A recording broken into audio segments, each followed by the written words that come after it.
আচ্ছা মানুষ বলো দেখি রাত্রি কেন গেল, চাঁদ সূর্য ওঠা হবে কেন এত আলো। আচ্ছা মানুষ বলো দেখি রাত্রি কেন গেল, চাঁদ সূর্য ওঠা হবে কেন এত আলো। ফুলগুলো সব নানান রঙের কেমন করে হয়, পাতাগুলো সবুজ বটে ফুলের মতো নয়। দুধ কেন হয় সাদা, মরিচ কেন ঝাল, দুধ কেন হয় সাদা, মরিচ কেন ঝাল। আমগুলো সব পাকলে পরে কেমনে হয় তালাল। পশুগুলো কয় না কথা, মানুষ কেন কয়, বলো বলো এসব মানুষ কেমন করে হয়। বলো বলো এসব মানুষ কেমন করে হয়। আমরা সবাই বাস করি ভাই এই দুনিয়ার রঙে, হাতের লেখা আর চেহারা মিলে না কারো সঙ্গে। আমরা সবাই বাস করি ভাই এই দুনিয়ার রঙে, হাতের লেখা আর চেহারা মিলে না কারো সঙ্গে। আর মিলে না কথার ধরুন আঙ্গুলের টিপ, আর মিলে না কথার ধরুন আঙ্গুলের টিপ। আল্লাহ তাআলা একজন আছে প্রমাণ হলো ঠিক, আল্লাহ তাআলা একজন আছে প্রমাণ হলো ঠিক। কি বলেন ঠিক কিনা? আল্লাহ আল্লাহ কাম মুবারক নাম হয়, আল্লাহ আল্লাহ আশিকু কা কাম হয়। আল্লাহ আল্লাহ আল্লাহ আল্লাহ। হায়রে কবরে এখন আমি একা, ওই যে লোক দুইটা উপরে উঠা বাঁশের চালিগুলা নিয়া নিয়া আস্তে আস্তে বাঁশের চালিগুলা বিছাইতেছে। আর কবরটা চতুর্দিক থেকে অন্ধকার অন্ধকার হয়ে আসতেছে। আর চতুর্দিকে যেদিকে তাকাই শুধু অন্ধকার অন্ধকার দেখা যায়। বাঁশের চালি বিছাইলো, মাটি দিল, কবরের কাজ সম্পন্ন করলো। এবার আপনাকে ওই কবরে রাখিয়া লোকগুলা আস্তে আস্তে করিয়া গোরস্থান ত্যাগ করে চলিয়া গেল। এবারে যখন 40 কদম দূরে চলে গেল, মুনকার নাকির এই কবরে এসে হাজির। মান রব্বুকা, তোমার রব কে? এই ব্যক্তিটা যদি ওই সময় আল্লাহ হয়, এই ব্যক্তিটা যদি দুনিয়াতে আমলে সলে করে, সঙ্গে সঙ্গে এই প্রশ্নের জবাব সঠিকভাবে দিবে, আমার রব হলো আল্লাহ। সকলে একটু আওয়াজ দিয়া বলেন আপনার আমার রব কে? ও মুসলমান জোরে আওয়াজ দিয়ে বলো আপনার আমার রব কে? মান রব্বুকা মান দীনুকা মান নবিয়ুকা, তোমার রব কে, তোমার নবী কে, তোমার দিন কে? যদি ব্যক্তির নাফরমানি হয়, এই ব্যক্তি বলবে লা আদরি লা আদরি, আমি কোনো কিছু জানি না। ফেরেশতারা বলবে ও ফেরেশতা, জাহান্নামের তলদাস থেকে, জাহান্নামের তলদাস থেকে একটা মুগুর লও, আর এই মুগুরটা লইয়া ফায়াদরিবহু দারবাতাম বিল হাদিদ, এই জাহান্নামী ব্যক্তির মাথার উপরে আঘাত করা শুরু করে দাও। এমন ভাবে আঘাত করবে মুসলমান বাবা, আঘাতের কারণে এমন চিৎকার মারবে, কুল কায়নাত চিৎকারের আওয়াজ শুনবে। ইল্লা সাকালাইন, দুইটা জাতি শুনবে না। এই দুই জাতির ভিতরে এক জাতি হলো আমরা মানুষ, আর এক জাতি হলো জিন। ময়দানে শত আফসোস করলেও কোনো কাজ আসবে না। বলবে আল্লাহ দুনিয়াতে আমাকে আরেকবার পাঠাইয়া দাও, এইবার যদি আমি দুনিয়াতে যাই একেবারে হাজী সাহেব হইয়া যাব, একেবারে ভালো হইয়া যাব। আল্লাহ তাআলা বলবে তোমাকে আমি সময় দিছি, হায়াত দিছি, তোমার কাছে দুনিয়াতে নবী পাঠাইছি, আলেমদেরকে পাঠাইছি, তারা ডাকছে বলছে, বিভিন্ন রকমের তোমাদের কাছে গেছে, তারপরও শুনো নাই, মানো নাই। আজকে আর দুনিয়াতে যাওয়ার কোনো সুযোগ নাই। তো আল্লাহ তাআলা আমাদেরকে আমলে সলেহ করার তৌফিক দান করেন। আর আমলে সলের জন্য যে কথাটা আমি বললাম সেটা হলো হালাল খানা প্রধান শর্ত। হালাল খানা হলো প্রধান শর্ত। আল্লাহ তাআলা আমাদেরকে হালাল খানা খাওয়ার তৌফিক দান করেন। আর দুনিয়াতে ভালো কাজগুলো করার তৌফিক দান করেন। মুসলমান ভাইরা আমার দুনিয়াতে আসলেন, দুনিয়াতে আসিয়া দুনিয়ার মহব্বতে করিয়া হালালকে হালাল বললেন না, হারামকে হারাম বললেন না, দুনিয়ায় মায়ায় করিয়া গুনাহ করলেন, হারাম খানা খাইলেন, একটু চিন্তা করিয়া দেখলেন না আজকে যদি আগামীকালকে মসজিদের মিনারা থেকে আপনার নামের ঘোষণা আসে অমুক বাড়ির অমুকের ছেলে আর দুনিয়াতে নাই, একটু চিন্তা করিয়া দেখেন এই ঘোষণা হওয়া মাত্র আপনার সন্তানেরা পেরেশান হয়ে যাবে। কেউ বা আপনাকে বিদায় দেওয়ার জন্য বাজারে চলে যাবে, কেউ বা আপনাকে বিদায় দেওয়ার জন্য দাও কোদাল নিয়ে গুরুস্থানে চলে আসবে, কেউ বা আপনাকে বিদায় দেওয়ার জন্য গরম পানি বড়ই পাতা জাল দেওয়া শুরু করিয়া দেবে। আপনার শখের পৃথিবী, আপনার টাকা পয়সা পড়িয়া থাকবে, আপনার আদরের সন্তান আপনার বাড়ির মুরব্বীকে ডাকিয়া বলবে, ও চাচা যান, বাবার লাশটাকে তাড়াতাড়ি দাফন করার ব্যবস্থা করিয়া দেন, কেননা যত রাত্র হইয়া যাবে, যত রাত্র গভীর হবে তত আমাদের ভয় হবে। ও চাচা যান, মসজিদ থেকে খাট নিয়ে আসেন, বাবার গোসলটা তাড়াতাড়ি সারিয়া দেন, রাত্র হইয়া গেলে আমাদের ভয় লাগবে। এই কথা বলবে কি বলবে না? নিজের আপন স্ত্রী যাকে নিয়ে আপনি ঘুমাইলেন, যেই বিবির কারণে সাদা চামড়ার মায়ায় পড়িয়া ঠিক মতন আমল করতে পারলেন না, এই বিবিটাও এখন আপনাকে দেখলে ভয় পায়, এই বিবিটা এখন আপনার কাছে যায় না, এই বিবিও আপনার থেকে দূরে থাকে। ও মুসলমান বাবা, এই সন্তানগুলো আপনার থেকে দূরে থাকে, আপনাকে বিদায় দেওয়ার জন্য মুসলমান ভাইরা আমার হয়তোবা আপনার যে পরনের কাপড় হবে 3.5 হাত, এই বডির ভিতরে যে 3টা টুকরা লাগবে, হয়তোবা এই কাপড়টা আপনার ওই যে ফ্যাক্টরির ভিতরে তৈরি হয়ে গেছে, এমন তো হতে পারে এই কাপড়গুলা বাজারের দোকানে চলিয়া এসেছে, আসতে পারে কিনা, বাজারের দোকানে থাকের ভিতরে সাজানো রয়েছে, আর না জানি কোন সময় এই কাপড়টা আপনার বাড়িতে এসে হাজির হয়।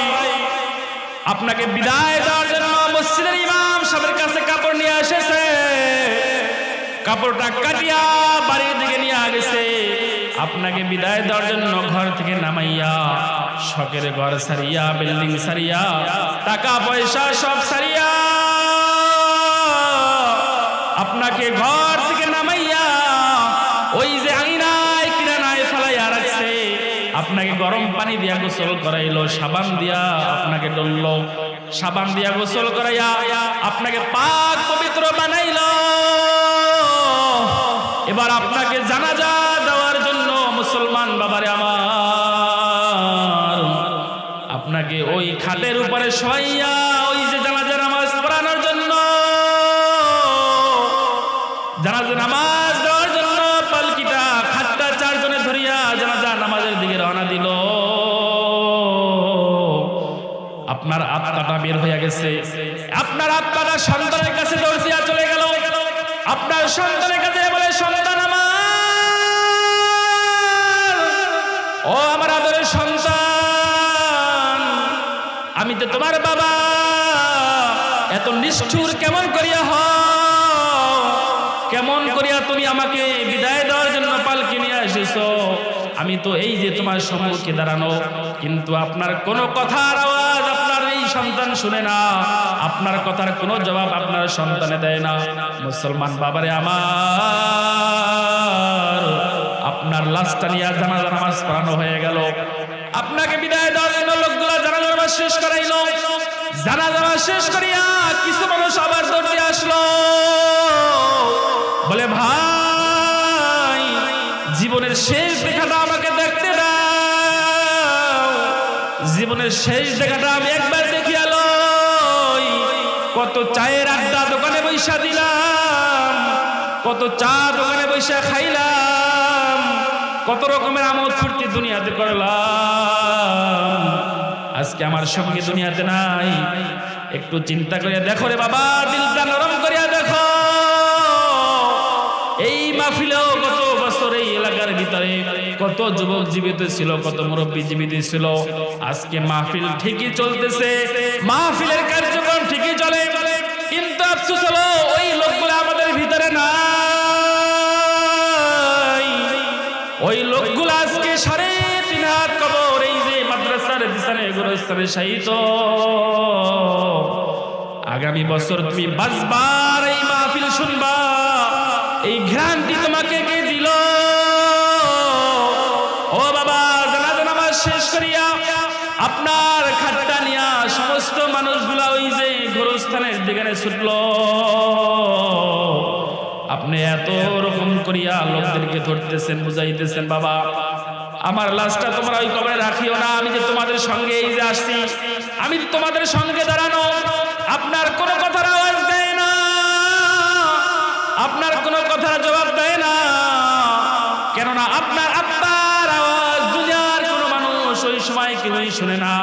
আপনাকে ওই যে আস্তে আস্তে করিয়া গোরস্থানের পাশে চলিয়া গেল। গোরস্থানের ভিতরে যাইয়া দুইটা লোক দুই দিক থেকে গোরস্থানের ভিতরে নামলো। দিলকে বুঝাও বাবা, ওই মুদ্দার এবার আপনারা চিন্তা করে, হাই রে আদরের সন্তান রয়ে গেল, আমার বিবিও রয়ে গেল, বাবা রয়ে গেল, টাকা পয়সা সয় সম্পত্তি অট্টালিকা সবই পড়ে রইল। আমি এখন একা অন্ধকার কবরে যাব। মনে হয় এই দুইটা লোক আমার সঙ্গে এই যে গোরস্থানের কবরের ভিতরে নামছেন, এই দুইটা লোক মনে হয় আমার সঙ্গে কবরে যাবে। কিন্তু আপনার লাশটা যখন কবরের ভিতরে ফেলাইল, ও মুসলমান বাবা, ও মুসলমান ইমানদারের দল, কবরের ভিতরে রাখিয়া ওই লোক দুইটা মাথার বন্ধন খুলিয়া দিল, আপনার কোমরের বন্ধনটা খুলিয়া দিল, আপনার পায়ের বন্ধনটা খুলিয়া দিল। লোক দুইটা এবার টাস করিয়া কবর থেকে একটা লাফ দিয়া উপরে উঠিয়া গেল। এবার হাহাকার, হায়রে আমি চিন্তা করলাম এই লোক দুইটা মনে আমার সঙ্গে কবরে যাবে, অথচ লোক দুইটা উঠে গেল। হায়রে কবরে এখন আমি একা। ওই যে লোক দুইটা উপরে উঠা বাঁশের চালিগুলা নিয়া আস্তে আস্তে বাঁশের চালিগুলা বিছাইতেছে, আর কবরটা চতুর্দিক থেকে অন্ধকার হয়ে আসতেছে। আর চতুর্দিকে যেদিকে তাকাই শুধু অন্ধকার দেখা যায়। বাঁশের চালি বিছাইলো, মাটি দিল, কবরের কাজ সম্পন্ন করলো। এবার আপনাকে ওই কবরে রাখিয়া লোকগুলা আস্তে আস্তে করিয়া গোরস্থান ত্যাগ করে চলিয়া গেল। এবারে যখন 40 কদম দূরে চলে গেল, মুনকার নাকির এই কবরে এসে হাজির। মান রব্বুকা, তোমার রব কে? যদি এই ব্যক্তির ওই সময় ইমানদার হয়, এই ব্যক্তিটা যদি ওই সময় আল্লাহ হয়, এই ব্যক্তিটা যদি দুনিয়াতে আমলে সলে করে, সঙ্গে সঙ্গে এই প্রশ্নের জবাব সঠিকভাবে দিবে, আমার রব হলো আল্লাহ। সকলে একটু আওয়াজ দিয়া বলেন, আপনার আমার রব কে? ও মুসলমান, জোরে আওয়াজ দিয়ে বলো, আপনার আমার রব কে? আপনার আমার রব হলো আল্লাহ। ওই ব্যক্তি ইমানদার হলে পরে তার জবাব আসবে, আমার রব হলো আল্লাহ। মান রব্বুকা মান দীনুকা মান নবিয়ুকা, তোমার রব কে, তোমার নবী কে, তোমার দিন কে? যদি ব্যক্তির নাফরমানি হয়, এই ব্যক্তি বলবে লা আদরি লা আদরি, আমি কোনো কিছু জানি না।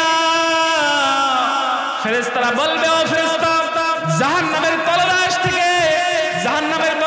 থেকে একটা মুগুর লও, আর এই মুগুরটা লইয়া ফায়াদরিবহু দারবাতাম বিল হাদিদ, এই জাহান্নামী ব্যক্তির মাথার উপরে আঘাত করা শুরু করে দাও। এমন ভাবে আঘাত করবে মুসলমান বাবা,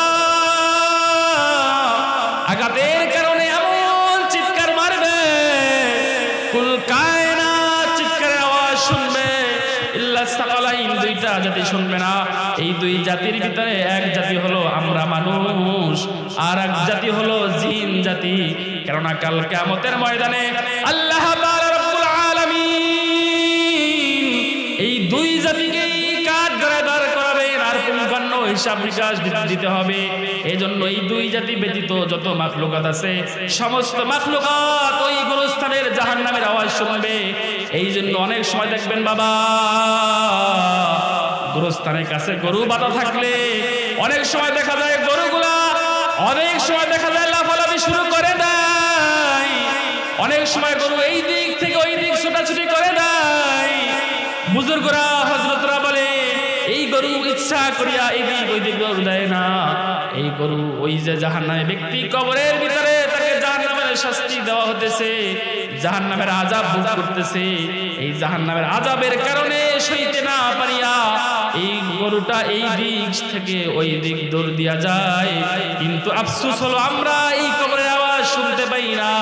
যেই দিন আমরা শুনতে পারবো ওই দিন শত আফসোস করলো আমাদের আর কোনো কাজ আসবে না।